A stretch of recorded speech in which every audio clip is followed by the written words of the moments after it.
नमस्कार, सत श्री अकाल, आदाब। स्वागत है दोस्तों एक बार फिर से मेरे इस चैनल में। आज मैं बात करूंगा पेल्विक इन्फ्लेमेटरी डिजीज के ऊपर, जिसे PID भी कहा जाता है। ये यौन अंगों की सूजन के बारे में है। ये बीमारी में क्या होता है मैं ये बताऊंगा, इसके लक्षण क्या हैं और इसकी वजह से जो कॉम्प्लिकेशंस आती हैं मैं उसके बारे में आज बात करूंगा।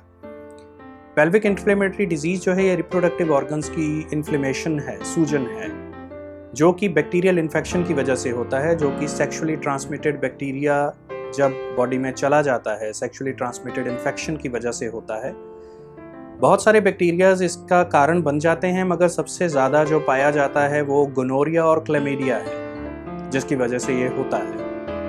जब अनप्रोटेक्टेड सेक्स किया जाए तो उसकी वजह से ये इन्फेक्शन जो है वजाइना के थ्रू यूट्रस में, यूट्रस से फिर फेलोपियन ट्यूब्स और ओवरीज तक पहुंच जाता है। पेल्विस, अब कुछ लोगों को ये चीज़ शायद नहीं मालूम होगा कि पेल्विस क्या होता है, तो उनके नॉलेज के लिए मैं बता रहा हूँ कि लोअर एब्डोमेन में, जो लोअर एब्डोमेन से नीचे का हिस्सा है, लोअर एब्डोमेन का हिस्सा है, वो पेल्विक एरिया है, पेल्विस है। और फीमेल्स में उस एरिया में जो ऑर्गन्स आते हैं वो हैं uterus, fallopian tubes, ovaries, cervix. ये ऑर्गन्स इन्वॉल्व हो जाते हैं इस बीमारी में। अब इस बीमारी के लक्षण क्या होते हैं? कुछ फीमेल्स में ये लक्षण बिल्कुल नहीं आते। उन्हें तब पता चलता है जब प्रेगनेंसी नहीं हो रही, कंसीव नहीं कर पा रहे, तो चेकअप पे पता लगता है कि उनको पेल्विक इन्फ्लेमेटरी डिजीज रही है काफ़ी टाइम से, जिसकी वजह से ये कॉम्प्लिकेशंस आगे आ गई। कुछ लेडीज़ में सिर्फ माइल्ड पेन होगा, थोड़ा सा दर्द होगा, थोड़ा डिस्कम्फर्ट होगा, मगर कुछ में बहुत ही सीवियर पेन होगा। पेल्विक एरिया में, लोअर एब्डोमेन में दर्द बहुत ज़्यादा रहता है। उसके अलावा और जो लक्षण होते हैं इसके, वो होता है एबनॉर्मल वजाइनल डिस्चार्ज, बहुत ही ज़्यादा स्मेल वाला पानी आना, पानी की शिकायत हो जाना, ये चीज़ें होती हैं इसमें। एबनॉर्मल ब्लीडिंग हो जाना, यूट्राइन ब्लीडिंग हो जाती है इंटरकोर्स के टाइम पे, या बेवक्त ब्लीडिंग होना, पीरियड्स के टाइम पे नहीं, पीरियड्स के टाइम से अलग बेवक्त ब्लीडिंग हो जाना, in between the periods bleeding हो जाना। उसके अलावा इसमें बुखार आ जाता है। बुखार आने से, ठंड लग के बुखार चढ़ना, कई बारी कारण कोई समझ में नहीं आ रहा होता, मगर पेल्विक इन्फ्लेमेटरी डिजीज उसका एक कारण होता है, जिसकी वजह से फीवर आ रहा होता है। पेनफुल इंटरकोर्स, सेक्सुअल एक्ट के दौरान बहुत ज़्यादा दर्द होना, इसका एक लक्षण है। उसके अलावा इसका जो लक्षण है वो है बहुत ज़्यादा फ्रीक्वेंटली यूरिनेशन की डिज़ायर होते रहना, पेनफुल यूरिनेशन होना। ये सारे लक्षण जो हैं वो पेल्विक इन्फ्लेमेटरी डिजीज के हैं। अब इसके कारण क्या होते हैं? कारण मैंने आपको बैक्टीरियल कॉजेज इसके बता दिए। उसके अलावा कुछ और कारण भी हैं। एक तो सबसे कॉमन कारण है कि अनप्रोटेक्टेड सेक्स। उसके अलावा है कि जब पीरियड्स आने वाले होते हैं, पीरियड्स आते हैं, पीरियड्स के समय पे इन्फेक्शन जल्दी हो सकता है। किसी वजह से एबॉर्शन हो गया, मिसकैरियज हो गया, उस टाइम पे इन्फेक्शन हो सकता है। या जब चाइल्ड बर्थ हो चुका है, बच्चे को जन्म देने के बाद जो रिकवरी का फेज होता है, उस समय में इन्फेक्शन होने के चांसेस ज़्यादा होते हैं इसके। एक और कारण होता है इसका कि जब कॉन्ट्रासेप्शन के लिए, गर्भ निरोधन के लिए कॉपर टी वगैरह रखवाते हैं, जैसे इंट्रा यूट्राइन कॉन्ट्रासेप्टिव डिवाइसेस कहा जाता है, और भी डिवाइसेस हैं, जब वो रखने की क्रिया की जाती है तब उस दौरान इन्फेक्शन होने के चांसेस होते हैं। बहुत रेयर चांसेस हैं कि इन्फेक्शन हो, बट उस टाइम पे इन्फेक्शन हो जाता है। उसके अलावा जब किसी वजह से कोई टेस्ट करना है, किसी वजह से रिप्रोडक्टिव ट्रैक्ट में कोई इंस्ट्रूमेंट डालने की ज़रूरत पड़ गई, तो उस वजह से भी इन्फेक्शन हो सकता है। अब आती है बारी रिस्क फैक्टर्स की, कि किन लोगों में या किन कारणों से ये इन्फेक्शंस होने की संभावनाएं बढ़ जाती हैं। वो फीमेल्स जो कि बहुत छोटी उम्र की हैं, 25 साल से छोटी उम्र की हैं, सेक्सुअली एक्टिव हैं, उनमें संभावनाएं होती हैं कि ये इन्फेक्शन हो सकता है। उन लोगों में जिनमें एक से ज़्यादा लोगों के साथ जिनके सेक्सुअल संबंध हैं, उन लोगों में चांसेस होते हैं इस इन्फेक्शन के। या किसी इंसान के साथ आपका संबंध है जिसका आगे कई लोगों के साथ और संबंध हैं, मल्टीपल पार्टनर्स हैं, सेक्सुअल पार्टनर्स, उन लोगों में संभावनाएं होती हैं। या ये कि जिनको पहले कभी पेल्विक इन्फ्लेमेटरी डिजीज रह चुकी है, या जिनको पहले कभी सेक्सुअली ट्रांसमिटेड इन्फेक्शन हो चुका है, उन लोगों में संभावनाएं होती हैं कि रिकरेंस हो जाती है, दोबारा से इन्फेक्शन हो सकता है। तो ये कुछ कारण हैं, ये कुछ रिस्क फैक्टर्स हैं जो कि इस इन्फेक्शन के होने के लिए जिम्मेवार हो सकते हैं। इसके अलावा कॉम्प्लिकेशंस की अगर मैं बात करूं, अगर पेल्विक इन्फ्लेमेटरी डिजीज़ को समय पे ठीक ना किया जाए या समय पे इस पे ध्यान ना दिया जाए तो इसकी वजह से कुछ कॉम्प्लिकेशंस आ जाती हैं। वो कॉम्प्लिकेशंस क्या हैं? जैसे एक्टोपिक प्रेगनेंसी हो जाना। एक्टोपिक प्रेगनेंसी का मतलब है कि बच्चेदानी में प्रेगनेंसी ना हो करके उसके बाहर ट्यूब के बीच में फर्टिलाइज्ड एग जो है प्लांट हो गया और वहाँ पे प्रेगनेंसी बढ़ने लग गई।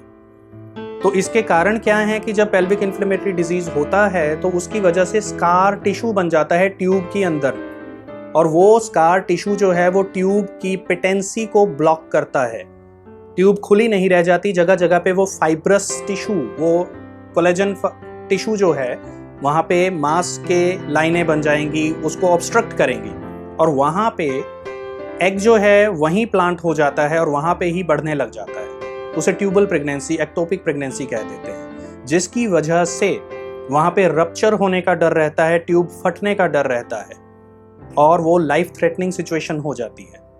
उसको इमीडिएट सर्जिकल इंटरवेंशन की ज़रूरत होती है, सर्जरी के थ्रू उसे टर्मिनेट किया जाता है ताकि पेशेंट की जान बच सके। वो प्रेगनेंसी कंटिन्यू नहीं की जा सकती। दूसरी कॉम्प्लिकेशन है इनफर्टिलिटी। अगर पेल्विक इन्फ्लेमेटरी डिजीज को समय पे ठीक नहीं करते तो स्कारिंग होती है। स्कारिंग वही जो मैंने आपको बताया, स्कार टिश्यू बनना, फेलोपियन ट्यूब्स में, ओवरीज में आपस में चिपक जाते हैं वो। ये चीज़ें होने की वजह से इनफर्टिलिटी के चांसेस बढ़ जाते हैं। जितना ज़्यादा टाइम लगाएंगे इस इलाज को लेने में, जितना समय पड़ जाएगा बीच में, उतने ही चांसेस इनफर्टिलिटी के ज़्यादा होते जाते हैं। प्रेगनेंसी नहीं हो पाती, कंसीव नहीं कर पाती लेडीज़, ये कारण बन जाता है। उसके अलावा है क्रोनिक दर्द रहना। कुछ फीमेल्स कहती हैं कि जी हमें डिस्कम्फर्ट होता रहता है लोअर एब्डोमेन में, पेल्विक एरिया में पेन रहता है, तो वो कॉन्टिन्यूसली कई महीनों से, कई सालों से चलते जा रहा है। वो भी इस चीज़ की कॉम्प्लिकेशन है अगर पेल्विक इन्फ्लेमेटरी डिजीज को समय पे ठीक ना किया जाए। इसके बाद आता है ट्यूबो ओवेरियन एब्सेसेस, यानी कि ट्यूब्स में और ओवरीज में पस की थैलियां बन जाती हैं, पस कलेक्शन हो जाती है, जिसकी वजह से इन्फेक्शन फैलने का डर रहता है। बाकी ऑर्गन्स में भी, रिप्रोडक्टिव ऑर्गन्स में एब्सेसेस बन सकती हैं, पस कलेक्शन हो सकती है, मगर ज़्यादातर वो ट्यूब्स में और ओवरीज में देखी गई हैं, ज़्यादा वहाँ पाई गई हैं, तो इसलिए इसे ट्यूबो ओवेरियन एब्सेसेस कह रहे हैं हम। तो अगर उसे ठीक ना किया जाए तो वो कई बारी लाइफ थ्रेटनिंग सिचुएशन बन जाती है, इन्फेक्शन फैल जाता है, जिसे कंट्रोल करना बड़ा मुश्किल हो जाता है अगर समय पे ठीक ना किया जाए। ये कुछ कॉम्प्लिकेशंस थी।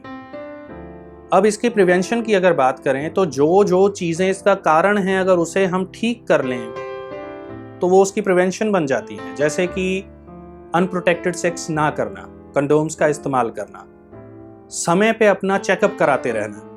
अगर मल्टीपल पार्टनर्स के साथ संबंध है तो उस केस में अपनी स्क्रीनिंग समय पे कराते रहना। अगर आपके पार्टनर का आगे किसी कहीं और संबंध है तो उसे इस चीज़ के लिए प्रेरित करना कि आप अपना टेस्ट कराइए समय पे, ताकि कोई बीमारी ना आ सके। ये चीज़ों का ध्यान रखने की ज़रूरत ज़्यादा है। एक चीज़ होती है वजाइनल वॉश वगैरह, जैसे उसे डूश कहते हैं, डूशिंग करना, कि जिससे वजाइना को साफ करना, रिप्रोडक्टिव ट्रैक्ट को धो देना एक तरह से। उसके लिए कुछ इंस्ट्रूमेंट्स आते हैं। यहाँ पे जो एक पिक्चर दिखा रहा हूँ ये उसी इंस्ट्रूमेंट की है। वो इंस्ट्रूमेंट इस्तेमाल किया जाता है वॉश करने के लिए रिप्रोडक्टिव ट्रैक्ट को। विनेगर सॉल्यूशंस आते हैं, बाइकार्बोनेट सोडा वाले सॉल्यूशंस आते हैं जिससे वॉशिंग की जाती है। ये चीज़ें अवॉइड करना, क्योंकि ये बैक्टीरियल बैलेंस को ख़राब कर देते हैं अंदर से, जिसकी वजह से इन्फेक्शन के बढ़ने के चांसेस ज़्यादा रहते हैं। तो ये चीज़ें अवॉइड करनी चाहिए। यही इसकी प्रिकॉशंस बनती हैं। अब ये सब के बाद बारी आती है होम्योपैथिक ट्रीटमेंट की। होम्योपैथी में जो दवाइयाँ हैं वो इन सारे लक्षणों को कवर करने के लिए सक्षम हैं। इस बीमारी में बहुत ही अच्छा रिजल्ट देने वाली हैं वो दवाइयाँ। अब उन दवाइयों में से कुछ दवाइयों के मैं नाम आपको बताने वाला हूँ, जैसे कि मेडोराइनम। गोनोरिया के केसेस में ये दवाई बहुत अच्छा रिजल्ट देती है। मेडोराइनम के अलावा कोलोसिंथिस है जो कि दर्द को कंट्रोल करती है और इन्फेक्शन के साथ भी लड़ती है। पल्सेटिला एक रेमेडी है जो फीमेल रिप्रोडक्टिव ऑर्गन्स को हेल्थ प्रोवाइड करती है, उन ऐसे केसेस में वो काम आती है दवाई। उसके अलावा प्लेटिना है, जिनको बहुत ही ज़्यादा दर्द रहता है, जिनको सेक्सुअल इंटरकोर्स के टाइम पे बहुत पेन रहता है, उन केसेस में ये दवाई काफ़ी राहत देती है। इसके अलावा और बहुत सारी दवाइयाँ हैं होम्योपैथी में जो कि लक्षणों के आधार पे दी जाएं तो बहुत अच्छे रिजल्ट्स लेके आती हैं। तो आज का ये टॉपिक यहीं ख़त्म करता हूँ मैं उम्मीद करता हूँ कि इस बीमारी के बारे में आपको काफ़ी जानकारी मिली होगी मेरे इस वीडियो से। अगर आपको ये वीडियो ठीक लगा है, अच्छा लगा है तो इसे लाइक कीजिए, शेयर कीजिए, मेरे चैनल को सब्सक्राइब कीजिए, बेल आइकन दबाना मत भूलिए ताकि आने वाले वीडियोस आप तक पहुंच सकें। तब तक के लिए अपना ध्यान रखिए, मुस्कुराते रहिए। नमस्कार, सत श्री अकाल, आदाब।